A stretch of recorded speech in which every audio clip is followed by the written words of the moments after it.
teen 80-year-old Myrtle Watson grew up in a small village in Guyana. As a child, she knew she wanted to help others. She became a nurse working in obstetrics, but her biggest contribution to helping others came decades later and half a world away when she came to Tulsa.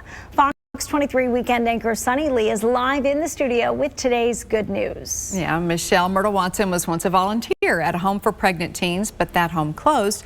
So Myrtle took it upon herself to establish a new one, knowing that she was making a difference. And now one of the dozens of young girls that Myrtle mentored is all grown up and is giving back. It's today's good news. Everybody has potential. You don't have to support teen pregnancy to support a pregnant teen. Myrtle Watson has been doing just that since she moved to the U.S. in the 1960s and began working as a labor and delivery nurse at St. Francis, where she first saw that need. I would just go down the hall every morning, good morning, whatever. And eventually these girls would warm up to you and become comfortable with you to spill their guts out. So at that time, I saw the need for a home. But being a nurse, OB nurse, what do you know about nonprofit and profits? Right. So I just played with the idea in my head. That idea eventually came to fruition when Myrtle was able to establish a home for pregnant teens after the Margaret Hudson program closed and left a gaping hole in the community where many pregnant young girls are out of options and have little to no family support. Instead of seeing shame and blame, Myrtle saw something different in these girls. The very first time I worked with the girls, I saw a rose, a type rosebud. And as you deal and talk to them and encourage them, it becomes a rose of blooming. And that's why I've always seen them as a rose in bloom. So, for every girl that has come through this program, we have made a difference. Naming the organization after her mother, Martha's Foundation teaches young girls not only how to pursue their education, but also teaches them life skills and parenting skills, specifically tailored to each girl's specific needs with a plan. Myrtle remembers one young woman in particular who she helped to mentor back before there was a Martha's Foundation. Carol was an average student, I believe, but never saw her worth. Carol finally went and did the entrance for TCC at that time and had to do a lot of remedial classes and so forth. But she soared after that because she enrolled at OSU.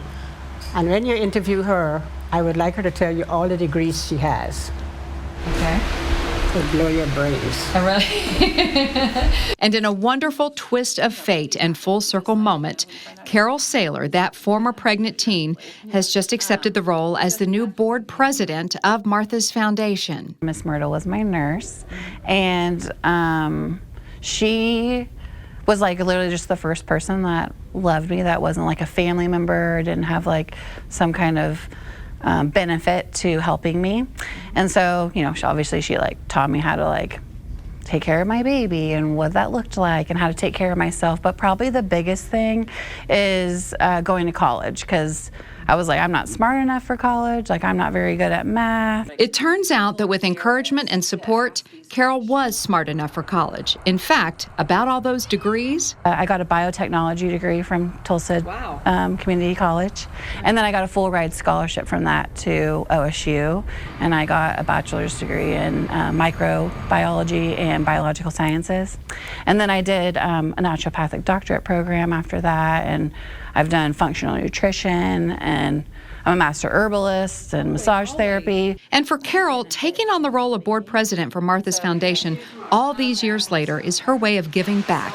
Giving back to other young women, giving back to her community, and giving back to the woman who never doubted her worth and saw her as a rose in bloom. Miss Myrtle was a part of all of it. So not only was she there for all three of my children being born, she was there for every college graduation, and just a huge supporter in all of it. And I definitely would have not even went to college at all if it was not for her.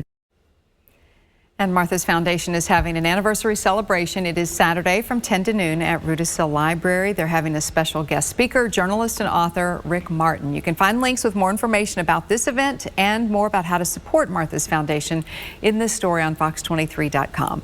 Live in the studio covering news that matters, Sunny Lee, Fox 23 News.